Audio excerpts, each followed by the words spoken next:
집 주변에 산을 이렇게 산책을 할 때가 있는데요. 산책하면서 좀 깨달음을 받을 때가 종종 있습니다. 특히 겨울이 마무리되고 봄이 시작될 때 푸른 싹이 나오고 꽃들이 피는 것을 보면 이 지혜가 생기고 감동이 돼요. 왜 이럴까 생각해 봤는데요.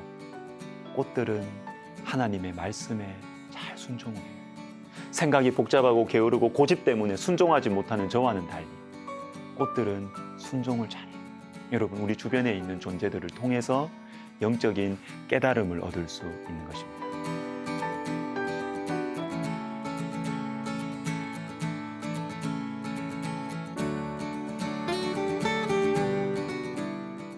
자, 오늘 본문은 노아몬, 테베라고도 불리는 고대 도시를 니느웨의 비교 대상으로 말씀해 주십니다. 자, 노아몬은 애굽의 수도인데 1400년 이상 세계 최고의 도시로 명성을 떨쳤어요. 이 도시는 특별히 큰 강들로 둘러싸여 있어가지고 외부의 적들이 공격을 할 수가 없었습니다. 8절을 보시면 내가 어찌 노아몬보다 낫겠느냐. 그는 강들 사이에 있으므로 물이 둘렸으니 바다가 성루가 되었고 바다가 방어벽이 되었으며. 자, 그리고 노아몬은 이런 지리적 위치의 이익들, 즉 큰 강들로 둘러싸여 있는 것 외에도요, 주변 나라들, 9절에 나오는 구스, 붓, 루빔이라는 이 나라들과 군사적 동맹을 맺고 있었기 때문에 감히 무너질 것을 생각지도 못했습니다. 자연적인 지리적 위치, 주변의 외교가 튼튼하죠. 그런데 이 노아몬이 무너졌어요. 여기에서 우리는 중요한 질문을 하나 해야 됩니다. 왜 노아몬을 니느웨의 비교 대상으로 말씀하실까요?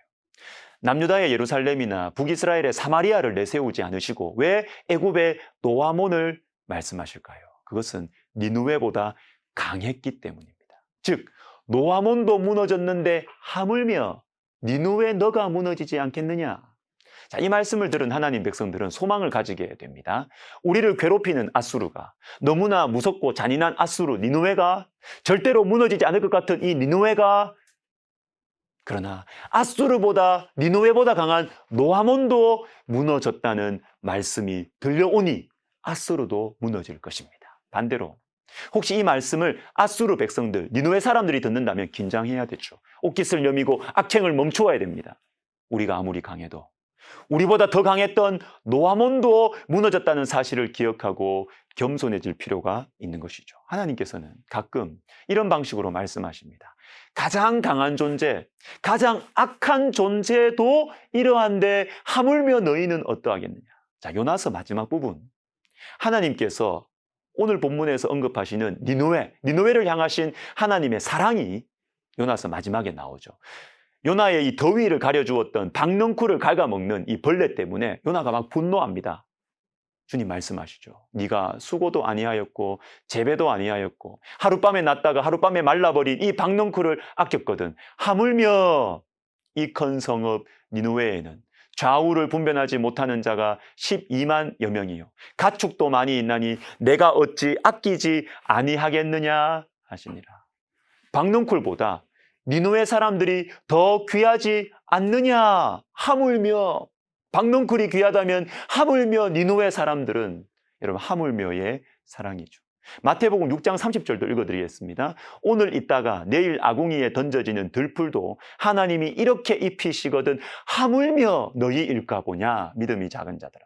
하나님의 형상인 우리보다 훨씬 못한 들풀도 하나님께서 입히시는데 하물며 우리를 입히지 않으시겠습니까? 하물며의 사랑이죠. 종교개혁자 마틴 루터는 숲속을 산책할 때면 새들에게 모자를 벗고 인사를 했다고 합니다. 잘 잤니? 신학자님들? 너희는 눈만 뜨면 노래를 하는데 늙은 바보인 나는 너희보다 무식해서 하늘에 계신 하나님께서 돌보아 주신다고 단순하게 믿는 대신에 매사에 걱정을 하는구나.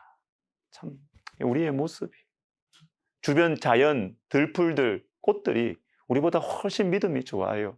여러분, 들풀과 새들을 돌봐주시는 하나님께서 하물며 하나님 백성들인 저와 여러분을 돌봐주지 않으시겠습니까?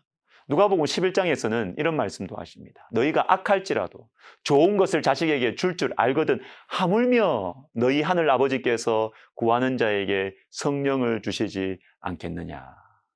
우리가 악한 존재라도, 우리가 아무리 악해도 자식에게는 좋은 거 주잖아요. 그렇다면 하물며 우리와는 비교할 수 없이 선하신 하늘 아버지께서 구하는 자에게 좋은 것, 성령을 주시지 않겠느냐? 반드시 주신다는 것이죠. 하물며의 사랑, 하물며의 축복인 것입니다. 한 말씀만 더 보겠습니다.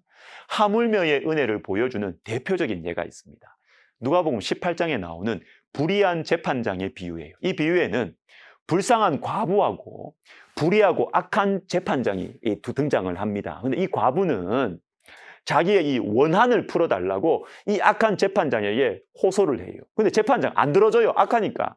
안 들어주다가 과부가 자신을 계속 귀찮게 할 것 같으니까 마지못해 들어줍니다. 자, 이 상황을 보시면서 우리 주님 이렇게 말씀하시죠. 주께서 또 이르시되 불의한 재판장이 말한 것을 들으라. 하물며 하나님께서 그 밤낮 부르짖는 택하신 자들의 원한을 풀어주지 아니하시겠느냐? 그들에게 오래 참으시겠느냐? 여러분, 이 비유에서 단순하게 보면 과부가 우리예요. 기도하는 우리. 그리고 불의한 재판관은 하나님을 상징하는 것. 맞아요. 근데 포인트가 뭐냐면 하나님은 불의하지 않으시다. 선하시다는 거예요. 이런 차원에서 오늘 7절에 나오는 이 하물며라는 표현이 매우 중요합니다. 불의한 재판장도 이러한데 이 나쁜 재판장도 과부가 밤낮 호소하면 들어주는데 하물며 의로우시고 사랑 많으신 너희 아버지께서 너희 하나님께서 너희의 기도를 들어주지 않으시겠느냐.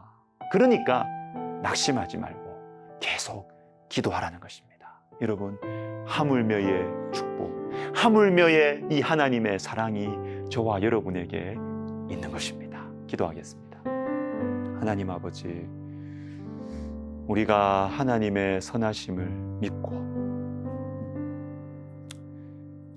우리가 믿음으로 계속해서 낙심하지 말고 기도할 수 있도록 주님 도와 주시옵소서. 예수님의 이름으로 기도하옵나이다. 아멘.